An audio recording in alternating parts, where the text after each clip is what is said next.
Bienvenidos a un nuevo programa de Mirando Más Allá de la Verdad en el templo afro-umbandista de Pa Ismael de Osaña.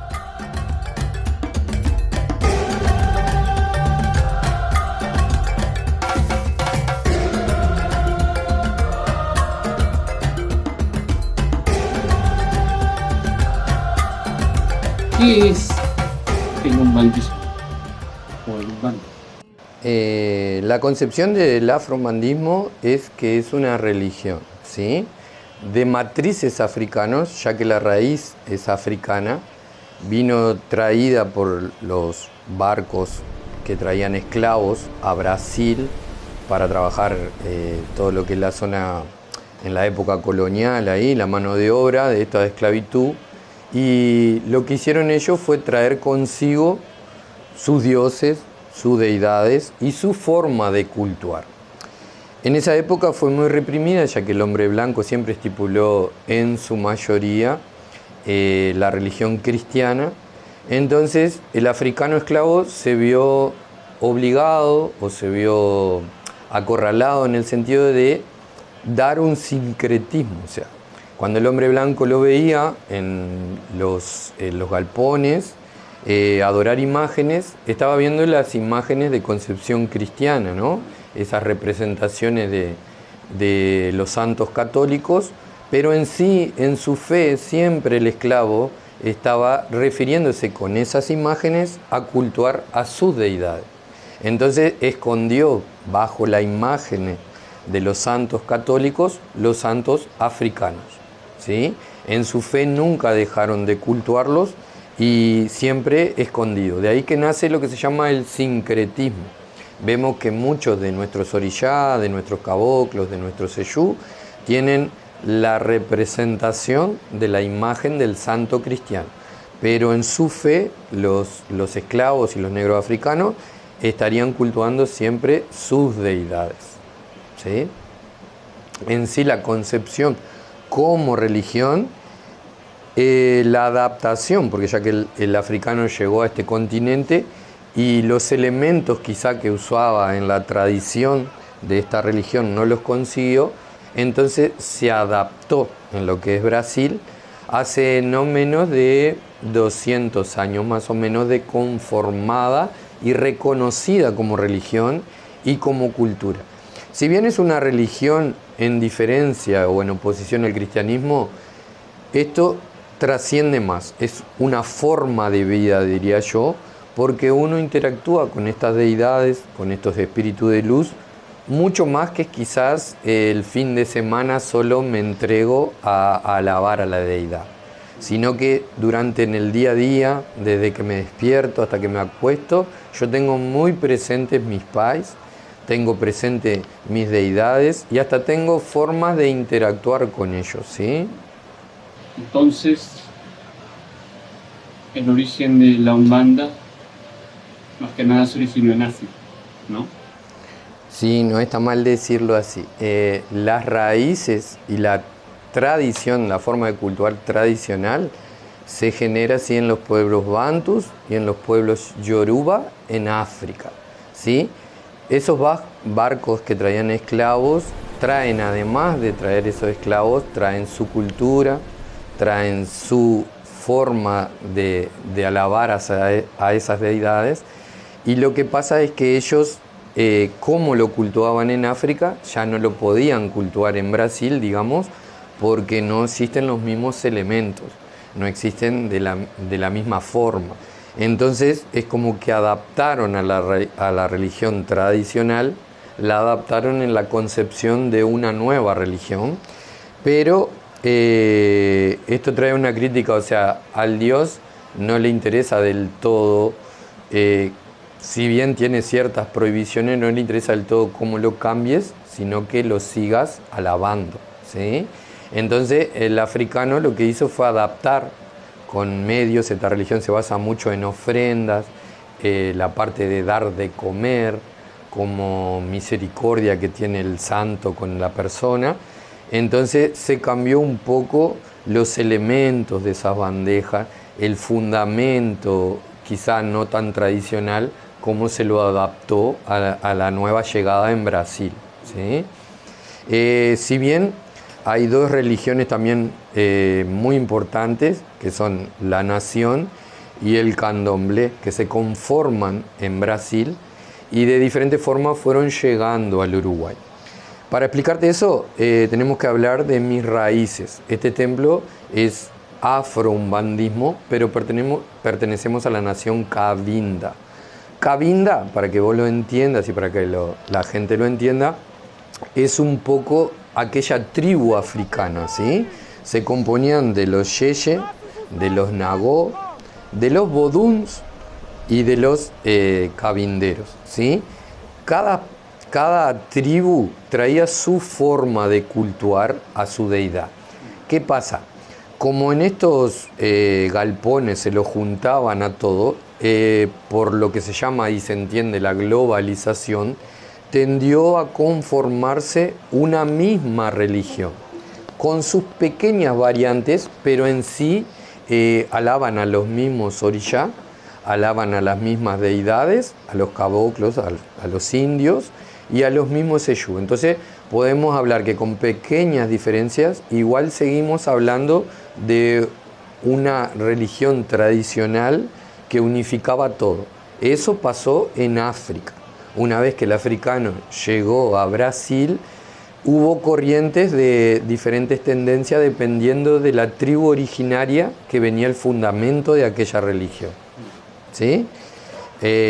Hace poco tiempo se reconoció que Ifá es una de las religiones más antiquísimas y se lo tomó como patrimonio de la humanidad. Y Ifá conlleva y habla mucho de nuestros orishá y es una religión antiquísima, mucho anterior al cristianismo, ¿sí?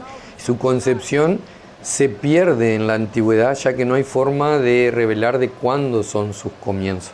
Pero sí hay ciertas inscripciones, ciertos papiros, porque esta religión también conlleva de que es enseñada oralmente. No tenemos un libro en el que nos basemos, ¿sí? Pasa de boca a boca. Pasa de boca a boca, de pai a hijo espiritual. Siempre un pai de santo, que el término, por ejemplo, en África era babalawo, cuando llega a Brasil se transformó en pai de santo.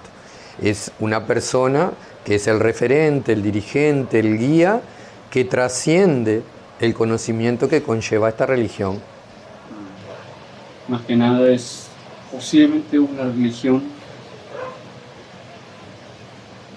con la cual practican la mayoría de habla hispana, ponerle. Como dijiste, más o menos que nada se originó en África. En la tradicional se confirma en África. En Brasil es mucho más común. Hubo cierto referente que la introducen al Uruguay. Llega por lo general en Montevideo, después empieza a tomar a los departamentos. Nosotros, como conocemos nuestros referentes religiosos, o sea, a nuestros ancestros, si yo hablo que respeto la religión y que los pais son ancestros espirituales, muchos de ellos, debo tener respeto por mis antecesores. Para explicarte, yo sería la 11ª generación del esclavo que llegó a Brasil, que es el rey cabindero, que se llama Pai Valdemar de Babalorofina de Yangocamucá. Ese fue un esclavo que llegó a un campo algodonero y lo que notaba la dueña que lo había comprado es que cada vez que lo mandaba a hacer algo, salían otros esclavos a pedir que no lo mandaran a él, que ellos hacían ese trabajo por él. Entonces de ahí la dueña, que es la May Palmira, o sea, porque después ella se cruza en religión o se pone la mano de aquel país de santo, lo lleva a trabajar a la casa y le pregunta de por qué los otros esclavos hacían eso. Esa es la historia de nuestro inicio de religión en Brasil. Y él le comenta que en África él era un babalawo, un líder espiritual en esta religión. Ahí ella llevada a querer saber por qué de los orishá, por qué de la naturaleza. Entonces se ve embelesada de esa religión y le abre el primer templo cabindero en uno de los galpones. Este esclavo le pide que recupere a su esposa, que la habían comprado otros blancos, y ella accede a traerle, y ahí también la May Palmira llega a unos niveles altos de religión, llega a ser una Shaloriyá, que es el término de Pai de Santo en mujer, ¿sí? Entonces ahí ellos son nuestros referentes religiosos. Si yo cuento las generaciones que tengo para atrás, yo soy la 11ª generación de ese esclavo en formación de un referente religioso. Hice todos mis niveles para que vos entiendas o para que una persona entienda lo que sería iniciar en religión, ser un cargo medio. Bueno, al pasar los años y hacer obligación e ir subiendo de nivel, uno se convierte en Pai de Santo y empieza su camino de formar otras personas en esta religión. En sí, la función principal es que la religión trascienda, que ese conocimiento no se pierda y sobre todo tiene lo que llamamos fundamento. ¿Por qué nosotros dentro de la religión hacemos las cosas? Después tenés doctrina, cómo nosotros hacemos esas cosas. Y después tenemos conocimientos generales, que ahí ya se refieren a ciertas cánticas, que se llaman puntos, o rezan la parte de santo, por qué el color de cada vela, por qué el nombre, la salutación de cada santo, cómo llamarlo, por qué de la sineta, por qué de las diferentes falanges, por qué hay 3 naciones que componen la misma religión, que sería la Umbanda, la Quimbanda y la nación, ¿sí? Volvemos a lo mismo, el origen fue en África, hubo una nueva concepción de la religión en Brasil, hasta que eso, por la globalización, llega al Uruguay, llega a la Argentina, llega a Venezuela, llega a Cuba. Casi todos los países que habrían importado esclavitud, tienen hoy por hoy religiones de matriz africana, se le llama. Una de las diferencias de todas las religiones, por ejemplo, es que nuestra religión vino enseñada del mundo espiritual. Todas las religiones son la concepción humana de cómo debe alabar a Dios, ¿sí? En el cristianismo, Jesús tuvo una práctica en la última cena y en conmemoración a esa práctica se estipularon ciertas prácticas para alabar a Dios. En nuestra religión, el mundo espiritual le enseñó al hombre cómo debía hacer para alabar. Existe, aparte de que nosotros tenemos nuestro rey cabindero, que es Pai Valdemar Babalorofina de Yangocamucá, existe Celio Moraes. Celio Moraes es una persona que se tomó, o que la entidad que llegó en él fue la que tuvo en primera forma organizar lo que ya se venía conformando. Porque en Brasil, por ejemplo, están los kardecistas, que son también, consultan a espíritus de forma que puedan mejorar su vida. Ellos lo hacen tipo, por ejemplo, si yo soy artista, llamo al espíritu de Van Gogh, por ejemplo, para que me dé más luz en lo que es mi trabajo. Si yo fuera doctor, llamo al espíritu de tal doctor para que me ayude en mi trabajo. Ese es un pensamiento kardecista. Después también todas las personas que vencían invocando alguna de su entidad, de algún santo, llamémosle como le llamemos, los chamanes. Entonces, ¿qué pasó? Hubo una persona que se llamó Celio Moraes, que en él le llega el espíritu de un indio, que ese espíritu de indio es la mitad de Umbanda para nosotros y la mitad de Quimbanda. Entonces, si bien en su momento fue cuestionado que su incorporación sea algo fehaciente, ¿no? Ya que la ciencia no acredita que yo reciba un espíritu de luz en mi cuerpo, y en nuestra religión es algo que hace hasta casi día a día aceptado y no lo cuestionamos como si fuera algo diferente o si fuera algo extraño, ¿sí? Bueno, en esa persona pasó que llegó el espíritu de un caboclo, 7 encrucijadas. Caboclo tenés que entender el término como decir indio. Era el espíritu de un indio, que no refiere que solo fue un indio, ¿no? Su última llegada en el mundo de ese espíritu fue como un indio. Entonces él llega en esta persona y conforma ciertos, podemos decir, preceptos religiosos, mandamientos religiosos. Es como que intenta acomodar la religión umbanda. Entonces ahí sale que nosotros también tenemos ciertos mandamientos también tenemos ciertas doctrinas, también tenemos ciertos fundamentos que en nuestra fe nosotros debemos respetar. Como te explicaba antes, nuestra religión no es solo venir a alabar a la deidad, sino que en el día a día nosotros brindamos y cultuamos en la forma en que nosotros nos comportamos en nuestra vida, también le estamos dando alabanza a esa deidad, a ese espíritu de luz, ¿sí? De ahí viene, por ejemplo, que la concepción de Dios, otras religiones, por ejemplo, cuestionan de que el Pai Oyalá, nosotros decimos a Dios como Pai Oyalá, refiriéndonos al Orishá, a una energía. Eso nunca fue una persona, es una energía de la naturaleza, y hablamos de que es nuestro ser supremo. El Dios para nosotros es el Pai Oyalá, ¿sí? Tenemos la concepción, o sea, uno de sus pasajes es ser Olocum o Jobokum, que ya que entramos que el Orishá es atemporal, se manifiesta como muy antiguo, como una energía media y como una energía joven. ¿Qué pasa? Para nosotros el más antiguo es el Dios omnipresente, omnisapiente y creador del universo.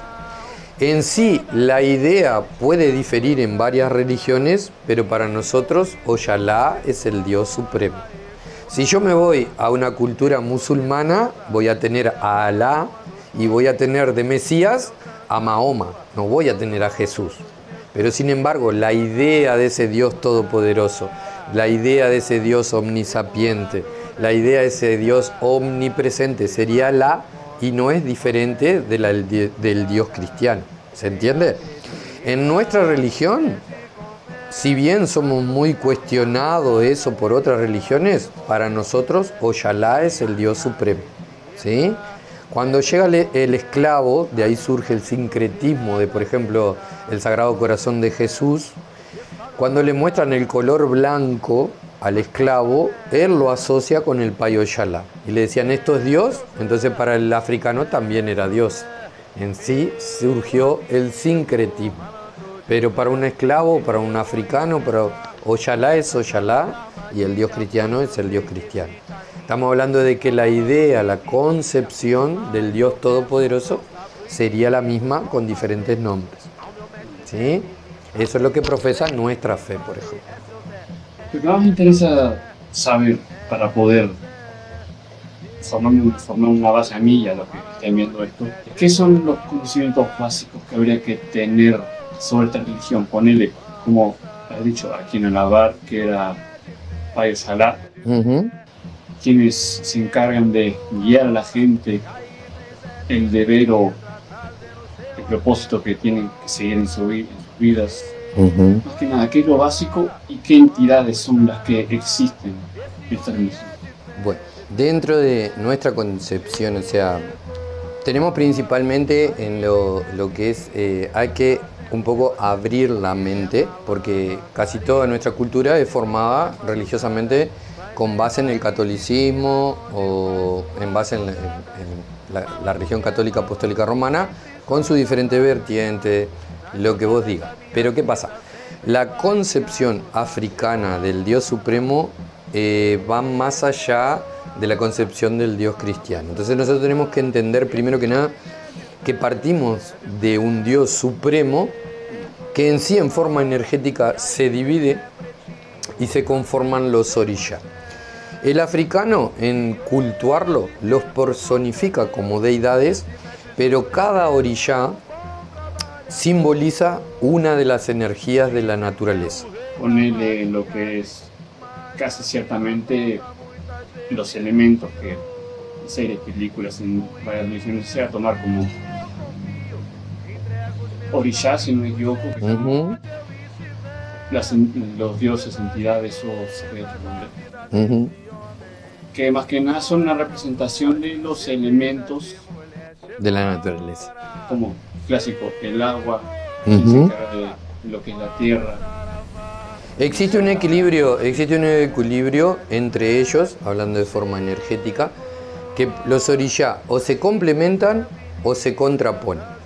Dentro de todo ese caudal energético, la suma de todos los orishá, eso sería Dios. O sea, Dios está en todo.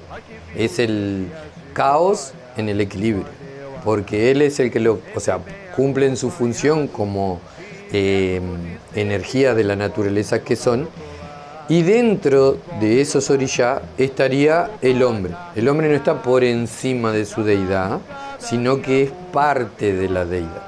Cada persona tiene su soplo de vida en la zona que le llamamos ori, cabeza, orisha. Entonces, soplo de vida de la persona, ¿no? Tendría un orishá de cabeza que es el que rige a la persona en muchas cosas. Primero que nada, eso lo tenemos en la cúspide de nuestra religión. Sobre todo en Salto existen los que cultuamos afro-umbandismo, los que cultuamos orisha. Después también tenés terreiros, que son los que solo cultúan los mensajeros. Dentro de ellos tendríamos la umbanda y la quimbanda. En cuanto entendemos esto de la dualidad, no descartamos que situaciones que parecen malas son las que llegan a tener una visión diferente de lo que es mi vida. Te pongo un ejemplo, por decir. Nosotros entendemos la dualidad como que a mí me gusta el calor porque no me gusta el frío. A mí me gusta la noche porque no me gusta el día. Pero sí tenemos mucha relación con aquello, el símbolo del yin yang, porque la noche y el día tienen sus cosas buenas y sus cosas malas. ¿Se entiende? De ahí viene nuestra concepción de que nosotros pasamos por cosas, entre comillas, malas, también para sacar cierto aprendizaje. Entonces, no es una deidad, muchas veces no me evita que yo me caiga, sino que yo pase por ese proceso, por ejemplo, para fortalecerme, para entender que ahí no era mi camino, para entender que hay cosas que vienen del exterior hacia mí y no puedo cambiarlas, para que no me alimente el ego, para que no me crea superior, por ser de religión, por ejemplo. Entonces, de esta dualidad uno entiende muchas cosas siendo guiados por su entidad. ¿Qué pasa? Nosotros vemos a las personas como que todas las personas que cohabitan con nosotros de nuestro entorno, cada una de esas personas tiene sus ángeles de la guarda, sus espíritus guías, sus pais, ¿sí? Nada más que aún no han llegado a esta religión, ¿sí? No han decidido profesar esta religión y dentro de su libre albedrío eso sería totalmente respetable. Yo tengo la fiel creencia como un referente religioso de que aquel que llega es porque siente su espiritualidad en esta religión. Quien la siente de otra forma, le digo como jefe religioso que está completamente en lo correcto, ¿sí? Las religiones son las concepciones humanas de cómo alabar a Dios, ¿sí? Si vos me decís que en esta te sentís cómodo y evolucionás espiritualmente, está bien. Si vos me decís, no, yo comparto más con los judíos, me siento bien, me hace bien, yo como religioso lo voy a respetar, ¿sí? Porque la espiritualidad también depende de los valores de la persona, de lo que socialmente se enseña, ¿sí? Si bien nuestra religión está siendo mucho más aceptada, como sus principios no eran del catolicismo o de concepción católica, apostólica romana o evangelista o lo que fuera, o no se basa en la Biblia, hubo como mucho rechazo, como que esta religión es mucho tabú. Ahora no quiere decir que las personas no se sientan realmente espirituales cultuando esta religión, ¿no? Para ya saber, hay lo que es el principal, habías dicho también un mensajero. Mensajeros, quienes se encargan o representan las energías de la naturaleza. Los orishas. Si pudieras ponerlo como en una pirámide de poder, importancia de cada uno, ponele. Lo que es la cúspide de arriba, ponele, está Oyalá. Oyalá, sí. Le siguen los otros orishas. Orishá, eran los orishá. Los orishas son la energía de la naturaleza, que si bien nosotros cultuamos 12, ¿sí? 12. En sí eran muchos más, pero ¿qué pasó? parte de nuestra religión se habla de que los dioses, como la vida del humano cambió. Por ejemplo, hoy por hoy no le pediríamos a un dios de la cosecha, porque vamos a un supermercado y tenemos todos los alimentos ahí. Entonces, ¿ese dios murió? No.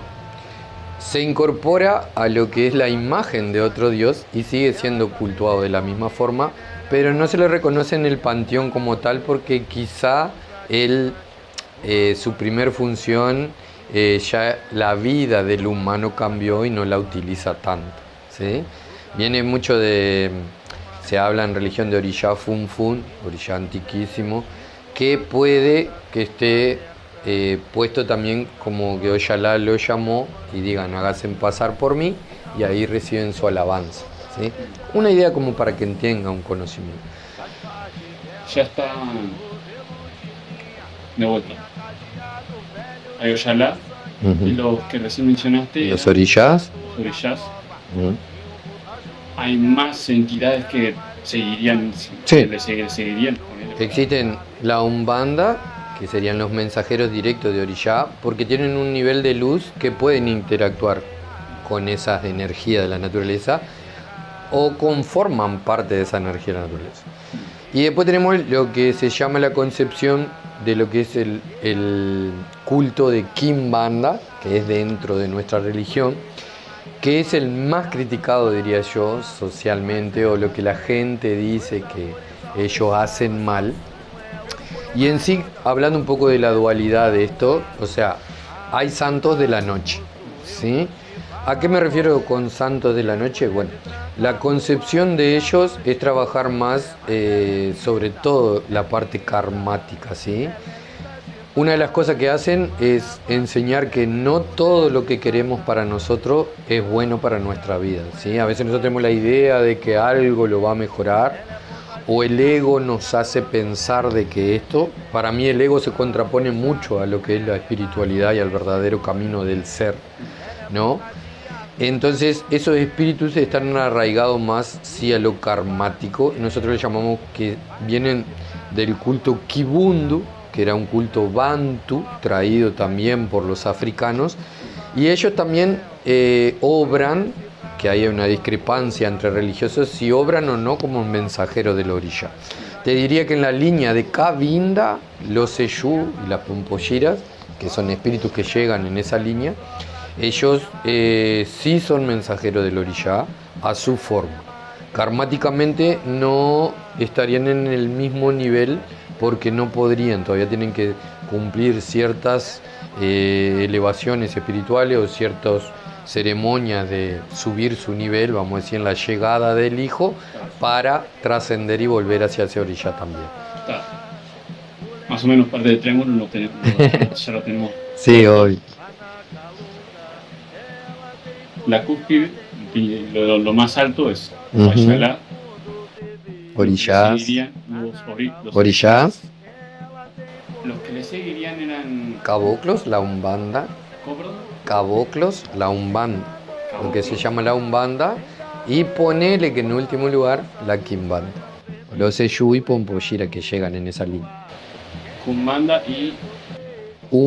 y Kimbanda. Umbanda y Kimbanda. Los que son Umbanda y Kimbanda son, ponerle el nombre de grupos de las entidades que están en esa parte también.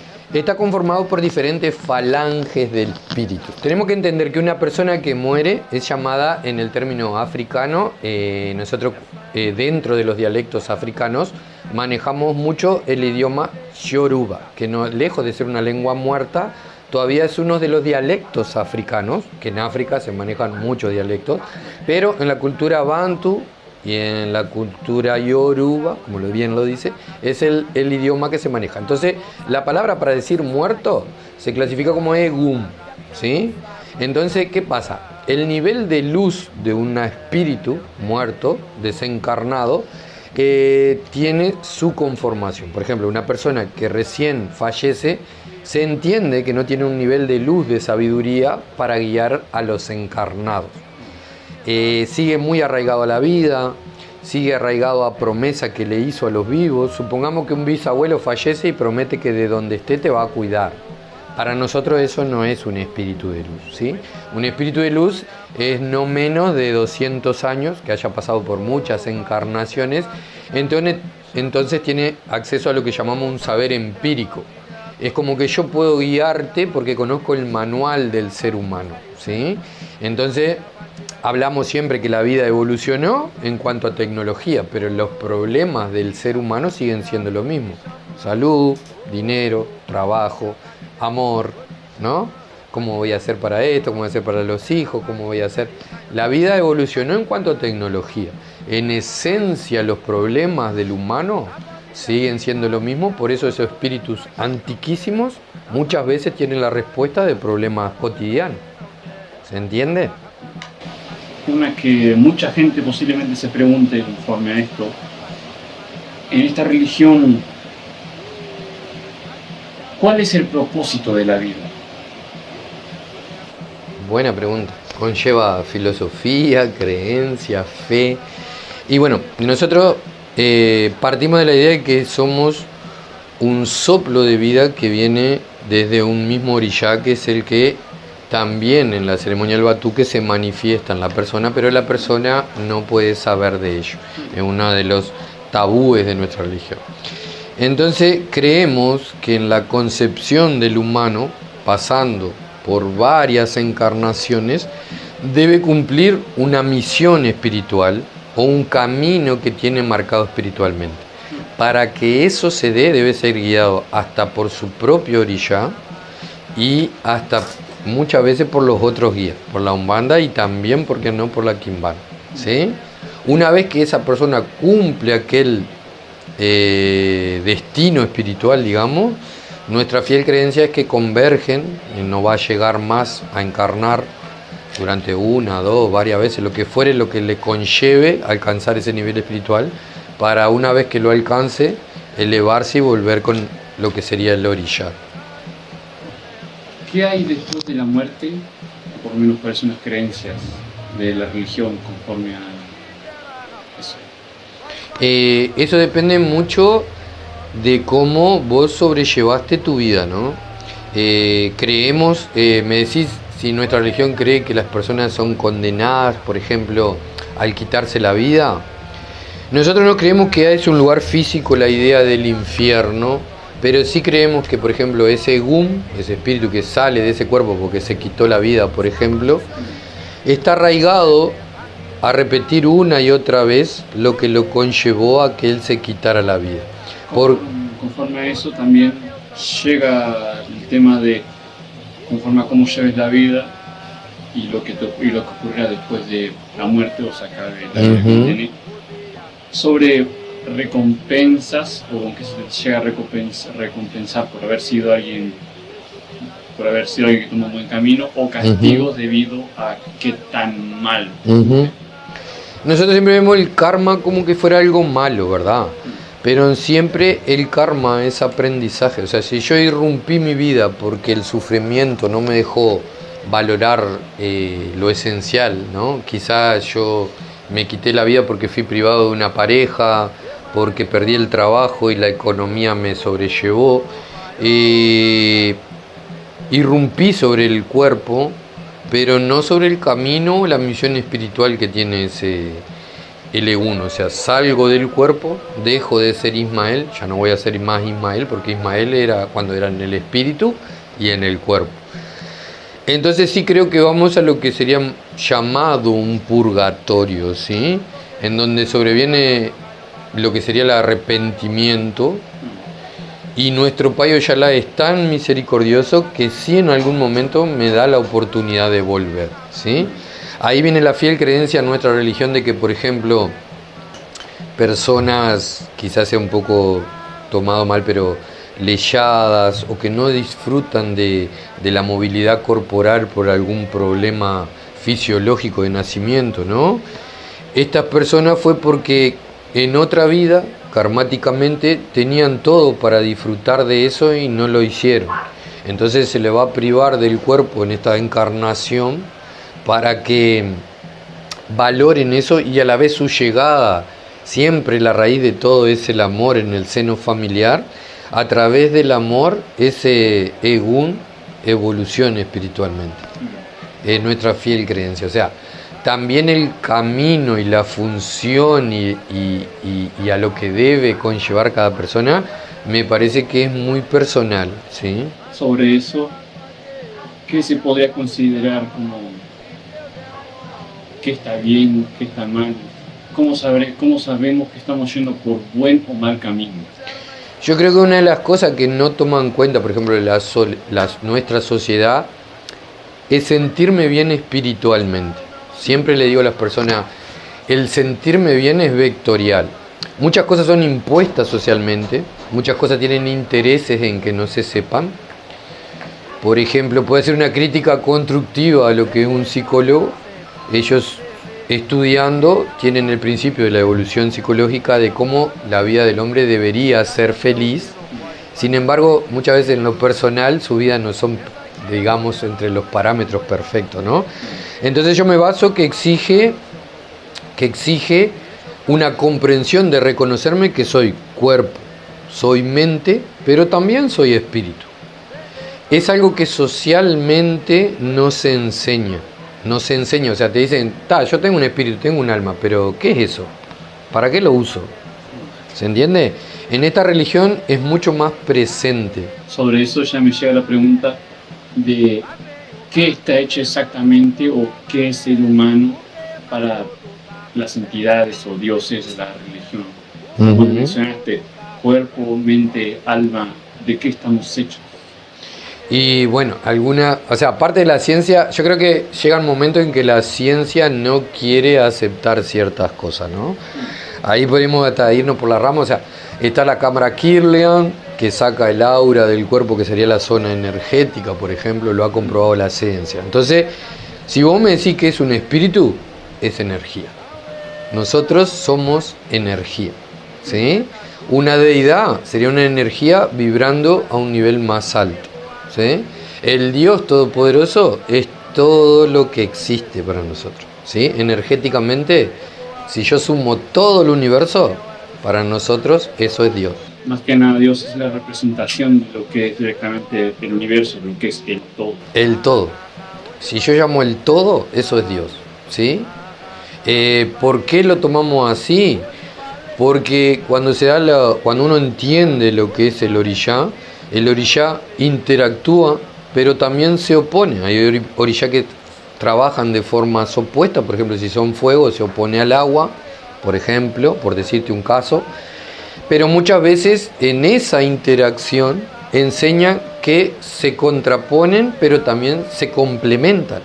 En cierta, o sea, el fuego va a precisar del agua para que, por ejemplo, el fuego va a evaporar el agua y el agua en cierto caso va a apagar el fuego, ¿sí? Van a ser los dos necesarios, van a ser opuestos, pero van a precisar del otro en ciertas situaciones. Entonces, toda esa interacción para nuestra religión, eso es Dios, ¿sí? Y no podemos concebirlo casi porque no nos da la inteligencia de lo que sería el cerebro para entender lo complejo que es un orishá, ¿sí? Entonces nosotros tenemos una vana idea de lo que sería un orishá y menos que podemos tener entendimiento de lo que es Oyalá si yo lo voy a analizar siendo un humano. Nunca lo voy a entender, porque el concepto me queda grande para mi cerebro y para mi conocimiento. Es algo que sabemos que está ahí, que está funcionando, que siempre es parte de nuestra vida, pero tampoco es algo con lo cual interactuamos constantemente de manera, ponerle consciente, porque no es alguien que puedes como simplemente llamar, conversar o algo similar. Siempre en cada llamado uno pide misericordia. En la concepción para lo que nosotros es la idea de Dios, ya la presencia del hombre encarnado emancipa la pureza de lo que significa Oyalá para nosotros. Por eso que en nuestra religión quizá viene la explicación de por qué Él nos dio mensajeros. Quizá Él ya nos dio los guardianes de nuestro camino, de nuestra vida, porque entendía que hasta la presencia del hombre, por ser pecador, llamémosle, por la vida, la forma de vida que llevamos, por lo que se reproduce socialmente, ¿no? A mí me enseñan que, no sé, que tengo que pisarle la cabeza al otro porque solo hay un lugar para ese trabajo, o porque yo hablo del otro, o porque el otro habla mío, porque por demasiadas cosas uno no es puro, totalmente puro, y la mancha llega a lo espiritual. Entonces, ya con una mancha en lo espiritual, yo no podría estar en presencia de un Dios que es la pureza total, ¿sí? En mi concepción de Dios, Dios es tan puro, Oyalá es tan puro, que la presencia del hombre hasta emancipa esa pureza. Por eso es que me dio otros orishá, que son encargados de los caminos de mi vida, de mi salud, de mi trabajo, de mi interacción con otras personas que son hijos de otros orishá, ¿sí? Hay personas que no nos vamos a llevar, por ejemplo, porque entendemos que somos hijos de orishá diferentes, porque quizá el carácter manifiesta un orishá que no se lleva con el mío, ¿sí? Si bien interactuamos todo, esa interacción o esa energía que el orishá deposita en nuestra religión, que quizá hoy por hoy es una de las minorías dentro de las, hablando de lo social, ¿no? Es una mínima parte de lo que es una idea del orishá en total. O sea, nosotros estamos en continua comprensión de todo lo que interviene en un orishá. Una persona puede tener como, ponele, una mejor sincronización o mejor relación con tal orishá, que si no digo orishá son los 12, como he dicho, ser 12, que representan las energías de la naturaleza y tal. Cada persona tiene, como he dicho, una mejor conexión con tal orishá. Dijiste tal persona que, ¿cómo se diría? Que a veces no tengo feeling, no sé por qué, o hay una energía de ella que no me atrae. Quizá no me hizo nada, pero es un orishá que quizá a veces se contrapone con el mío. Claro. ¿Cómo se diría exactamente cuando alguien sincroniza más o se lleva más, o ponele como he dispuesto antes, está la orilla del fuego y el agua? Sí. Gente que afinidad, sí, gente que tengan afinidad con esos orillas posiblemente no se van a llevar bien, porque ya en sí los orillas no tienen buena compatibilidad. En realidad también en eso de no tenemos compatibilidad, también entra un proceso de aceptación, ¿entendés? Yo entiendo, por ejemplo, que no comparto muchas cosas con esa persona quizá, pero esa persona viene a enseñarme de, por ejemplo, de que yo tengo que ser compasivo, de que yo tengo que tener templanza, ¿sí? Entonces esa parte que no somos compatibles, cuando llega a nuestra vida, llega por algo. Es casi lo mismo como vos sos de Escorpio, yo soy de Tauro, no nos vamos a llevar bien. Supongamos que sí. Nosotros en nuestra religión, si bien la concepción del horóscopo está, y a veces la gente le hace cierta correspondencia entre el horóscopo y los orishá o los mensajeros, prefiero y quiero creer que mi destino lo marca mi orishá, y no unas masas incandescentes de gases a millones de años luz que causan efectos sobre mi vida. ¿Se entiende? Claro. A veces nosotros pertenecemos a esa energía y nos damos cuenta de, por ejemplo, en cómo nos reequilibra esa energía. Si yo soy hijo de una orilla de agua, o mi orí pertenece a una orilla de agua, mejormente dicho, cuando me encuentro en desequilibrio, me encuentro estresado, me encuentro irritable, me encuentro... como Padre Santo le digo a la persona, váyase, encuentre ese elemento, vaya a un arroyo, vaya al río, vaya. Entonces esa conexión con el orishá, que es la fuerza de la naturaleza, me trae un equilibrio, ¿sí? Me retrotrae, me equilibra. También en ese elemento dejo cargas energéticas y mi vida encaro diferente la vida, ¿sí? Existe un equilibrio, que el hombre no se encuentra por encima de la naturaleza, sino que es parte de la naturaleza. Conforme a la religión, dependiendo de, con eso ya me llevaría a la pregunta de, ¿hay rangos de superioridad o pureza entre los creyentes? Ponele, como vos dijiste, hay gentes que son padres de otros, que es casi similar al tema de lo cristiano, poner que están los padres, están los creyentes que están más o menos comunes, que son creyentes normales, y hay uno que siempre le dicen padre y así, ponele más que nada. Rangos de superioridad. Sí, existen, hablando de Sí existen escalafones dentro de la religión, de lo que es una persona que se inicia, una persona que empieza a subir los escalafones, porque hay también dentro, por ejemplo, de la Quimbanda y dentro de el culto orilla, uno tiene obligaciones religiosas, que ahí viene toda la parte de inmolación. Sabía que una religión que hace cortes, hace sacrificios, no es que se hacen por hacer, son prácticas sumamente sagradas para el que la cultúa, son sumamente importantes, es cuando realmente debe hacerse. Quizás son también parte de los temas tabú socialmente, porque ustedes cortan, porque todo tiene un porqué religiosamente, ¿sí? Entonces, de ahí quizá de las obligaciones de que algunos sí las hicieron, otros no las hicieron, habla de niveles religiosos. Ojo que los niveles religiosos no hablan del nivel espiritual de la persona, ¿sí? Hay ciertos casos de que las personas vienen con la mediunidad muy abierta y ya es una condición natural de la persona. Es como que sintió el llamado antes y se siente cómodo cultuando en esta religión y no en otra. Alguien podría ya sentirse, alguien ya, ponele, puede ocurrir el hecho de que dos personas, una que sabes, una que conoce esa religión, que recién escuchó nombre, es entregada, entra y no es algo que le sea muy bien, y puede haber gente que sin siquiera haber escuchado de esto, Sí. ya de cierta manera tienen como un mejor potencial en esa religión. Sí, obviamente que sí. Porque también, por ejemplo, en el camino de las encarnaciones creemos que hay gente que está con el plexo solar mucho más abierto, que sería la capacidad. Hay capacidades que nosotros fomentamos, que son los 5 sentidos, en la parte física. Ahora también tenemos capacidades que están dormidas, por así decirle, que serían de reconocimiento de nuestro propio espíritu. Y esta religión es como una herramienta que potencia eso, ¿sí?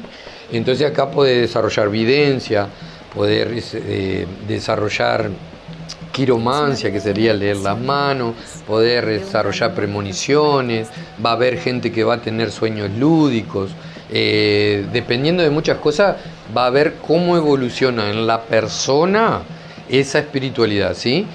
Es muy propio de la persona, ¿sí? Los líderes religiosos también deben saber, por ejemplo, reconocer que existen casos que una persona puede llegar a evolucionar más de lo que yo llegué, y estaría en su camino marcado por su orilla que esa persona llegue más de lo que uno llegó. Creo que creo que no se puede hablar bien de eso, que la pregunta no se responde del todo de como lo que son escalones de creyentes que están ahí, por ejemplo, que la gran diferencia o algún tipo de rango de alguien que recién entró y alguien que lleva años practicando la religión. Hay como rangos o escalones. Y sí, los escalafones serían en el conocimiento al que vos accedes una vez que diste un nivel religioso, ¿sí? El nivel religioso viene acompañado de una doctrina y de un fundamento y de un conocimiento que vos tenés que tener para ostentar ese rango que vas a ocupar, ¿sí? Entonces, lo que ha habido mucho, por ejemplo, es que puede que estés ocupando un rango y no sepas todo lo que tenés que saber ocupando ese rango para que vos lo entiendas, ¿sí?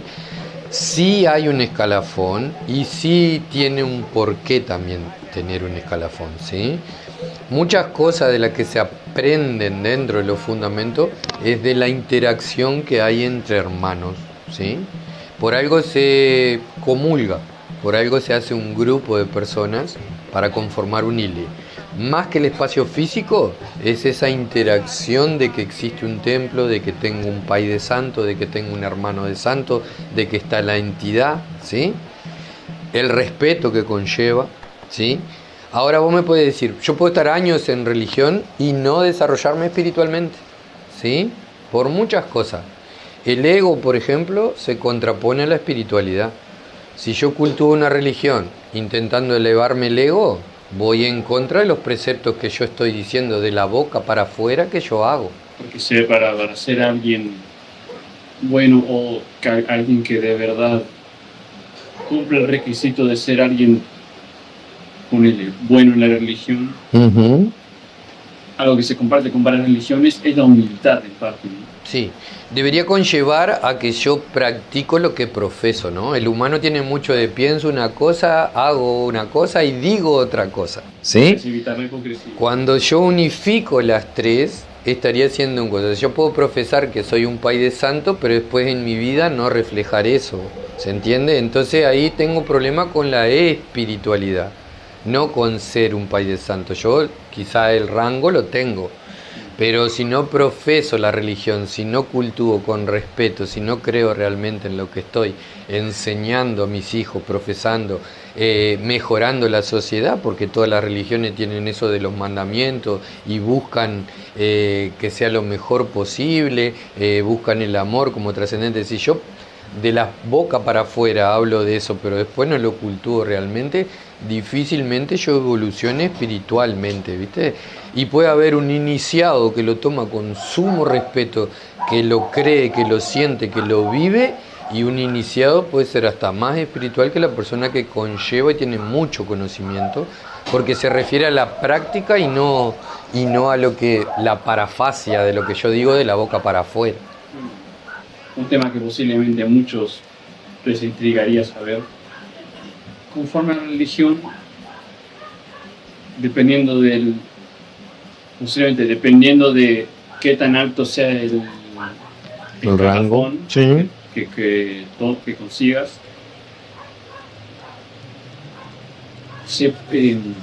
claro, se puede conseguir o se habla o se conoce sobre algún tipo de práctica mágica.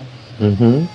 Ponele, como habías mencionado, algunos pueden desarrollar videncia, que más o menos poder ver el futuro o suerte de alguien, la suerte de alguien. Hay gente que también desarrolla la capacidad de poder leer las manos. Sí, yo entiendo de que eso no es que muchas de las cosas uno las trae, ¿no? Las trae de nacimiento. ¿Qué pasa? No es algo que nuestra cultura nos enseñe a evolucionar. Pero eso está ahí como dormido y en varias oportunidades de nuestra vida, y también le hablo a la gente que está mirando el programa, dígame si no has sentido o pasado por cosas que la ciencia no podría explicar. Lo que le llamamos, no sé, vi un fantasma, sentí un ruido, interactué con cosas que científicamente no son posibles, ¿no? Claro, lo que son capacidades, más sensibilidad. Ahí va, más sensibilidad. Yo creo que todos los tenemos o más desarrollados o más dormidos. Eso ya viene con nosotros. Pero a la vez, nuestras entidades nos enseñan que no le darían todas las capacidades a una persona sola. Porque ellos entienden que el humano se deja y se alimenta del ego y se va a creer omnipotente. Entonces, ¿qué pasa? Lo que hacen, y yo he visto que hacen las entidades, es desarrollar capacidades diferentes en diferentes personas. Por ejemplo, va a haber personas que van a ser buenas para hacer trabajos para la salud. Va a haber personas que van a ser buenas, ahí va, de sanación, ¿no? Para que vos lo entiendas. Va a haber personas que van a tener buena mano para una persona que no tenga trabajo, darle trabajo. ¿Se entiende? No va a haber una persona que sea fuerte en todo. Y rige mucho el orilla de cabeza que tenga para lo que ese orilla trabaja. Sí, perdón, orillas de vuelta, porque la verdad sí ahora tengo algo en la memoria. Orillas de vuelta son las dos entidades que representan las orillas de la naturaleza. Ahí va. Y conforme a eso de que tal persona que tiene más sincronía con tal orilla, o que es hijo de tal orilla. Sí, ¿no? Hijo de tal orilla. Su ori, o sea, la zona de su cabeza, el ori, corresponde a hijo de tal orilla. Ok. Dependiendo del potencial o sincronía con ser hijo de tal orilla,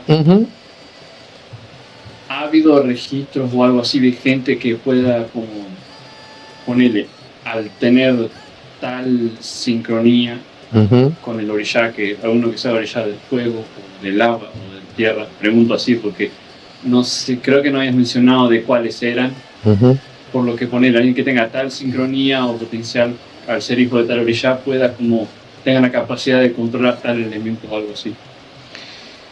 Sí hemos visto, por ejemplo, que puede haber sido evitada la muerte, por ejemplo, si no era su caso.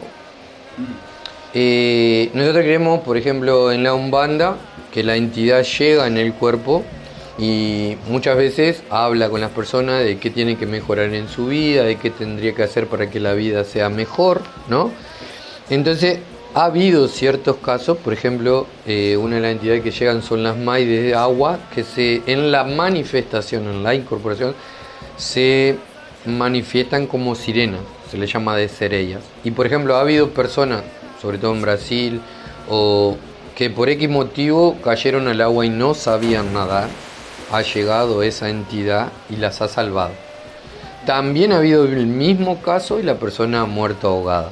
Sabrá Orishá y sabrá Dios por qué un caso sí y por qué un caso no, ¿sí? En cuanto al elemento, no es necesario que te fuera a dar poder por ser hijo de tal orishá, pero sí se reproducen en los hijos de tal orishá ciertas falencias, cierta dolencia, ciertos parámetros de su carácter. Por ejemplo, hijos de Shango tienden a ser líderes natos, hijos de Yapaná, que es dueño de la salud, tienden a ser introvertidos, ¿se entiende? Pero como todo, siempre hay excepción a la regla, porque es la interacción en el cuerpo también. Mal llamado es que tenemos orishá ayuntores. O sea, por ejemplo, mi cabeza pertenece a un orishá. En mi caso sería orishá Osaña. Mi cuerpo sería Yemanshá.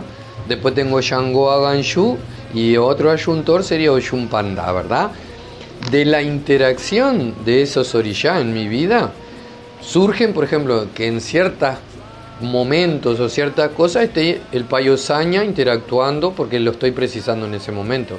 Pero quizá en mi vida amorosa precise de la Mayoshun y, o sea, va a vibrar conmigo esa energía. ¿Se entiende? Esa interacción también fluctúa en la persona para nosotros. Sobre rituales o eventos que ocurren en la religión o que se practican, ¿de qué tipo hay con él? ¿Como algún tipo de sacrificio o que habéis mencionado antes también para permitir a tales entidades que olvidé el nombre Orishá, se inmola y eso. ¿De los cortes querés saber? ¿De por qué se sobredan? Más o menos.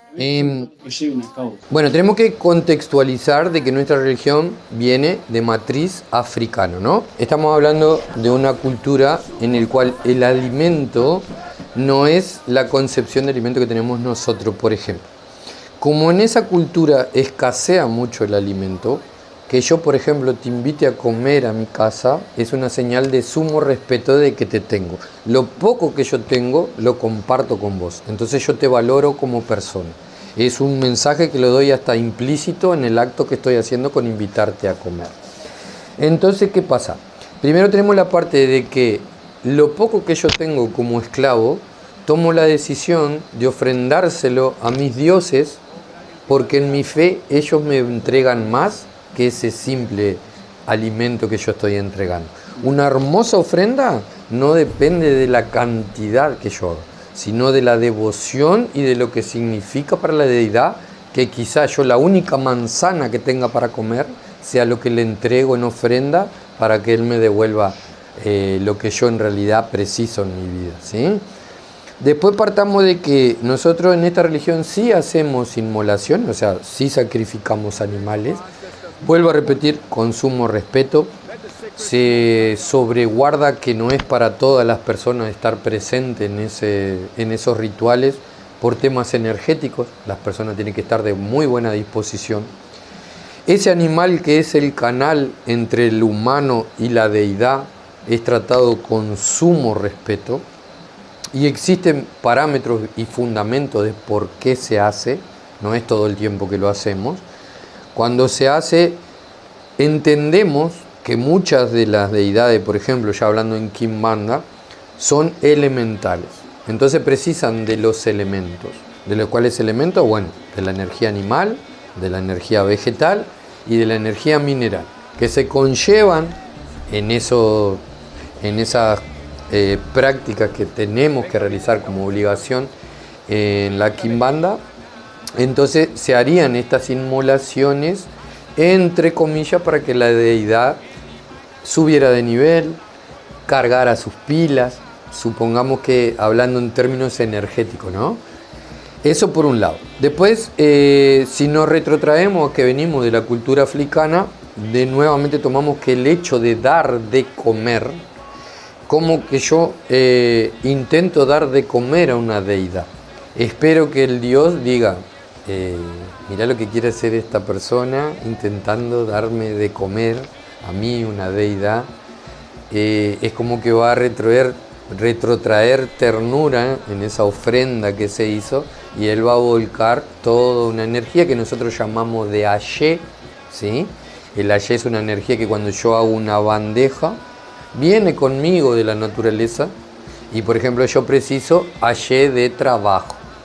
El orishá que trabaja para darme trabajo o que haya saltado, que me va a ayudar en mi pedido, me va a entregar una vez que yo entrego esa bandeja en devoción, en reconocimiento, en enaltecimiento a ese orishá, vuelca su energía y dado el tiempo se me sobreviene ese trabajo. Entonces me dio Ayé de trabajo, Ayé de amor, Ayé de dinero, Ayé de clareza. Existen muchos tipos de energía que vienen de la fuente. ¿La fuente cuál sería? Orisha. De ahí viene también de un poco, o sea, quizá tendría que dedicarte un programa entero de por qué se suceden las inmolaciones, ¿sí? Pero nada tienen que ver esto, o sea, cortamos chivos, se cortan patos, se cortan pavos reales, se cortan palomas, ¿sí? Pero quiero que se entienda, o para esa gente que no sabe, que todo tiene un fundamento, todo tiene un porqué. Y esos animales son el medio que tenemos para hablar con lo sagrado para nosotros, son tratados con sumo respeto. Y sobre todo no se mata por matar. Se entiende que lo que es de la deidad se le entrega a la deidad y lo que es para el humano se le entrega al humano. Entonces con eso se hacen las comidas que en esa ceremonia la persona debe comer de esas comidas, porque parte de la ye que entrega la deidad, o sea, de esa energía que se vuelca sobre la persona, viene en esas comidas. Bueno, y última cosita, que puede ser algo que habrá debate o puede llegar a ser polémico, ¿no? Que en la modernidad hay bastante temas sobre eso. En la religión de Umbanda, hay diferencias en cómo se trata a hombre y mujer o cosas que reciben cada uno. Y no debería. O sea, hablando de un punto de raíz africana, también existe un culto dentro de la religión que es muy antiquísimo, que surge de no llegar a la mujer a elevarse como líder espiritual, como ser la Yaloriyá o ser Babaloriyá ya en términos de mujer. Pero ¿qué pasa? Estamos hablando que tradicionalmente en África la sociedad es patriarcal. Entonces, por ejemplo, se heredó que ciertos santos, orishá, sobre todo los de afuera, que serían otra concepción dentro de los orishá, no pueden ser atendidos por mujeres, ¿sí? Sobre todo la mujer cuando es menstruante todavía, se entiende que esa energía de la sangre durante ese periodo no sería una energía muy positiva, sería energía que podría cortar ciertos trabajos, cortar cierta energía, porque viene de un principio de que sería el endometrio que se prepara para hacer algo que va a ser, pero no fue, ¿sí? El endometrio se preparó para recibir el óvulo fecundado, pero no fue, entonces se transforma en sangre, eso es expulsado en el cuerpo de la mujer y está vibrando en una energía que corta. No todo el tiempo, pero sí en muchas de las prácticas la energía de la persona menstruante sí lo hace. Ahora que vos me digas que tengan impedimento por ser hombre o por ser mujer en cuanto a cultuar, en sí no tiene por qué, o sea, la persona, los sexos de la persona, hombres y mujeres, son bienvenidos en esta religión. Lo mismo que hay personas trans, gay, que se autoperciben binarios, lo que vos me digas. Religiosamente, por ejemplo, esta es una de las religiones que ha casado personas del mismo sexo mucho antes de que se apruebe la ley de que los casa civilmente, ¿no? ¿Por qué esto es así? Porque las funciones que se cumplen dentro de un ilé, que sería la definición de la palabra templo, digamos, no, no, no trancaría nada como vos te desenvolvés en un templo con lo que sea tu orientación sexual fuera del templo, ¿sí? Es una religión que dice, pero ustedes llegan a ustedes muchas personas homosexuales, muchos gays que se autoperciben esto, que se autoperciben lo que... Por mí, de su vida, que haga lo que quiera. Mientras ella respete los preceptos religiosos, las normas religiosas que existen en los ilés y en los terreiros que hay acá en Salto, que hay en Brasil, que hay en todos lados, mientras ellos no emancipen esa regla con comportamiento, no por su orientación sexual, no habría problema ninguno. Por eso es una de las razones que yo creo que es una religión que conlleva mucho respeto y se entiende como que en nuestra religión Dios es amor. Mientras sea amor, no va a juzgar que sea entre hombre con hombre, mujer con mujer, o sea, no es un impedimento para cultuar nuestra religión, por lo menos. Energéticamente nosotros creemos en cosas que están semi comprobadas científicamente, por ejemplo, nuestro contacto con la naturaleza. Está comprobado que andar descalzo sería el estado normal del cuerpo, científicamente se comprobó que baja el pH de la sangre, se comprobó que abrazando un árbol existen interacciones energéticas, ¿no?, que son beneficiosas para el hombre. Entonces mi religión habla de todo eso. Nuestra religión es cultuar naturaleza. Los espíritus cohabitan en equilibrio con la naturaleza. Son guardianes de ese equilibrio de la naturaleza. El problema es cuando el hombre se percibe por encima y no se reconoce como parte de la naturaleza, ¿sí? Nuestra religión por eso se basa mucho en la cocina, se basa mucho en el elemento de las frutas, se basa mucho en las hierbas, en baños de descarga, en preparar baños basados en las hierbas, cocinar, todo lo que sean elementos naturales, ¿sí? Tratamos de evitar el plástico, el nylon. Si yo me profeso religioso, jamás contaminaría, por ejemplo, porque entiendo de ese equilibrio que debe coexistir entre hombre y naturaleza, ¿sí? De igual forma respetar la vida en toda su forma, no porque inmolamos o porque hacemos sacrificio, quiere decir que nosotros no respetamos la vida animal, no. En esa ceremonia lo llevamos a otro nivel de sumo respeto y pedimos licencia para quienes comandan sobre la vida y sobre la muerte. Se le pide respeto al animal, se le ofrenda respeto al animal, se le intenta de ninguna forma maltratarlo, ¿sí? Entonces, ser afrombandista conlleva hasta cierta responsabilidad de mi interacción con la naturaleza. Y creo que de esa interacción ya viene de por sí que el orishá nos forma mejores personas, independientemente de cómo vos cultúes al Dios, ¿sí? Yo profeso una religión, la religión siempre va a tener preceptos buenos, ¿sí? La de nosotros hoy por hoy es una gran verdad que es muy criticada. Quieren imponer ciertas cosas que serían nuestra fe y nosotros muchas veces lo único que le decimos es que a veces queremos abrir esto de tabú, queremos que la gente indague, que la gente pregunte, no hay problema en explicarle.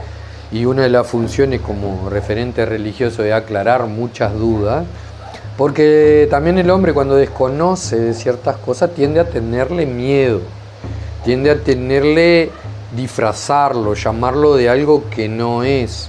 Entonces mi religión es muy atacada por ciertas otras religiones o otras personas que piensan diferente, que lo único que nosotros tratamos es que realmente sea un respeto de la forma que debe ser. Yo no comparto tu idea de alabar a Dios, pero sí entiendo por qué lo haces de esa forma, ¿sí? Entonces, de ahí viene el respeto, ¿sí? Los preceptos religiosos de cualquier religión nunca son malos. O sea, si yo te hablo de Dios, no, esto es una religión como tal. Está concebido como una religión. En Brasil están todo lo que se le aceptó como religión, están las bases religiosas.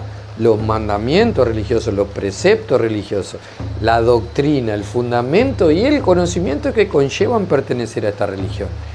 Y yo le aseguro a las personas que si es una religión, ninguna religión profesa el mal, ¿sí? Le he explicado que en lo que entendemos la dualidad, nosotros entendemos que el pasar mal es parte de la vida también, ¿sí? Y de ahí vienen muchas malinterpretaciones, de que la religión hace mal, de que ustedes hacen ciertas cosas, de que causan mal. Eso no es del todo cierto y habría que, para asegurar algo como verdad absoluta, asegurarse de que la persona realmente lo haya hecho, ¿no? Si no, son conjetura, son injuria y calumnia, y no salimos de eso. Y lo que creo que intenta el religioso, el buen religioso en hacer, es informar. Mire, existe esta religión, esto es en lo que nosotros creemos. Para nosotros Oyalá es Dios, ¿sí? Que el otro no lo comparta, que no lo profese, que no se sienta cómodo de cultuarlo así, es respetable, es entendible. Pero yo también quiero que se me respete mi forma de alabar mi Dios, mi creencia, ¿sí? No pido más, no pido que el otro comparta, pido que entienda por qué yo lo hago de esa forma, y si no quiere compartir, que no comparta, pero sí que respete mi fe. Es una lucha que estamos en constante cosa, de que no se nos es permitido del todo. Acá, gracias a Dios, los payos, Oyalá, la gente es como que ha empezado a estar más abierta. Se dio un fenómeno que es la Maye Mancha, que ella escapa a nuestra religión. O sea, mucha gente que no se autopercibe religioso o no se considera religioso, termina pidiéndole muchas cosas. Y para nosotros la Maye es tan bondadosa y es tan misericordiosa que va a conceder a personas que no se consideran religiosos de afroumbandismo o no se consideran religiosos umbandistas, y la MAI trasciende a esos pedidos de personas que no se consideran y se los va a conceder a esos pedidos, ¿sí? Como madre de todos que es. Entonces, lo que nosotros nos sentimos contentos, nos alegra, es que día a día la religión está siendo mucho más aceptada, ¿sí? Queremos compartir, queremos, por ejemplo, que si yo ando vestido religiosamente en la calle no le parezca extraño a la gente, si me pongo mi paño de cabeza o porto mi guía, o por qué no ando tirando puntos o rezando en la calle, me vean como algo extraño, ¿sí? Que sepan que la religión afroumbandista sí existe en Salto, sí existe en el Uruguay, sí existe a nivel de Latinoamérica, sí existe en Norteamérica, ¿sí? Entonces, creo que cuanto más compartimos, más explicamos, más hablamos de esta religión, entendemos que quizá hay gente que no la comparte, pero sí va a aceptar que nosotros profesemos esa religión. Es una crítica que a mí me gusta hacer, sale de que como soy un referente religioso, humildemente, ¿no? Porque todo lo que yo he aprendido se lo agradezco y siempre se lo voy a agradecer a Pai Edison de Ollá-Diré, que es mi antecesor en la ciudad de Paysandú, que sería mi actual Pai de Santo. Es un amigo, me ha enseñado muchísimas cosas que yo hoy por hoy repito, porque yo sé que de esa forma uno llega a buen puerto. Entonces, todo eso que conlleva respeto, todo lo que conlleva esta religión, todo el conocimiento, el fundamento, los puntos, lo que vos me quieras decir, conlleva un respeto, conlleva de que eso tiene que trascender. Y si nuestra religión ha sobrevivido a la esclavitud, a la dictadura, a los mártires, a los asesinatos que hubo por pensar diferente, ¿no? Quiere decir que nosotros no estamos tan errados de que nuestros orillá quieren que nuestra religión trascienda. Si no, ella no existiría. Y ella trascendió de un continente a otro en una época que sobrevivían de un barco de 200, sobrevivían 20 para ser vendidos, para ser maltratados, poco alimentados, atendidos a latigazos, ¿se entiende? Y así mismo nuestra religión trascendió. Entonces, yo hoy por hoy conllevo cargos sobre mi espalda, el respeto que conlleva haber aprendido de aquel primer esclavo que llegó en aquella época, sobrevivió todo eso para que hoy yo pueda transmitir mi conocimiento, por ejemplo, a mis hijos, a esa gente que hoy por hoy está mirando el programa, y para trascender, ¿sí? No merezco ser yo que muera en mí, por ejemplo. Entonces yo voy, todo lo que pueda, voy a enseñar. Todo lo que pueda, voy a mostrar. Todo lo que pueda, porque existe en mí ese grito, esa voz de aquellos ancestros que murieron para que esta religión trascienda, ¿sí? Lo importante que es para aquel que la entiende. Entonces, a veces la crítica tiene que ser del punto de vista constructivo. A mí no me afecta. Cuando hay una crítica constructiva es para que mejoremos. Eso sí lo acepto. Ahora una crítica para destruir, para emancipar y todavía desde el desconocimiento que me quiere imponer lo que yo creo, que no es mi fe, eso sí ya no me estaría gustando. Entonces por eso hay una lucha de los referentes religiosos de explicar, de exponer, de mostrar, para que surja esto del respeto, ¿no? Del respeto que conlleva. Es algo que hasta lo exigimos, porque también existe, por ejemplo, las reglas sociales de que se debe respetar. El Uruguay es libre de religiones.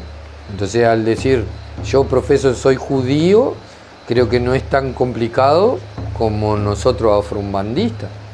El judío viene y hace sus rituales allí en el frigorífico, mata los bueyes, las vacas de la forma que ellos tienen que hacerlo, porque si no, no los compran. Y yo no veo a nadie allá afuera quejándose. Ahora el religioso corta una vez al año y tiene una multitud que alabamos a Lucifer, que nos bañamos en sangre. Entonces le veo que no es justo esa parte. Solo reclamamos respeto, que se nos respete como tal. Es lo único que estamos afligidos, y creo que todo afro-umbandista comparte conmigo eso, de que quiere respeto. Solo que se respete y sepa que hay diferentes religiones en el Uruguay y que tienen que coexistir y respetarse, ¿sí? Espero que esta charla amena, ¿no? Esta entrevista haya servido para hablar de religión conlleva mucho tiempo, conlleva a saber de teología, a saber de espiritismo, a saber de historia, a saber de filosofía. Igual, como les digo, esto abre una charla inmensa. Es imposible que en un día, en un lapso de tiempo, uno pueda llegar a comprender toda una religión con lo que eso conlleva, ¿no? Entonces, humildemente espero que le haya servido como para ese leve pantallazo. Queda abierta, no sé, tu invitación o mi invitación de cuando quieras indagar en otros temas o cuando quieras saber de por qué nosotros cultuamos así en comparación con otras religiones, quieras saber más de los inicios, de los comienzos, de a qué aspira esta religión, o sea, todo lo que vos quieras saber, encantado de culmar esas dudas. Si viene de parte de las personas alguna inquietud y tiene alguna pregunta, surge, encantado de responderla. También reconozco que no sé todo, sí sé mucho. Si yo alguna cosa no sé, obviamente que le voy a preguntar a mi país de santo y ahí vamos a evacuar la duda, porque me encanta la humildad de decir yo no sé. Me abre la puerta a querer saber y a encontrar esa respuesta. Así que de mi parte, muchas gracias por la entrevista. Gracias a los que estén mirando, escuchando y no sé, bienvenidos siempre que quieran saber algo. Muchas gracias también por, de verdad, tomarte la paciencia de contarse todo esto, porque de verdad es mucho, la verdad. Y conocer nuevas cosas, religiones, filosofías de gente que lleva conocimiento de varios años es algo muy lindo de escuchar. Bueno, muchas gracias. Espero que hayan disfrutado esto.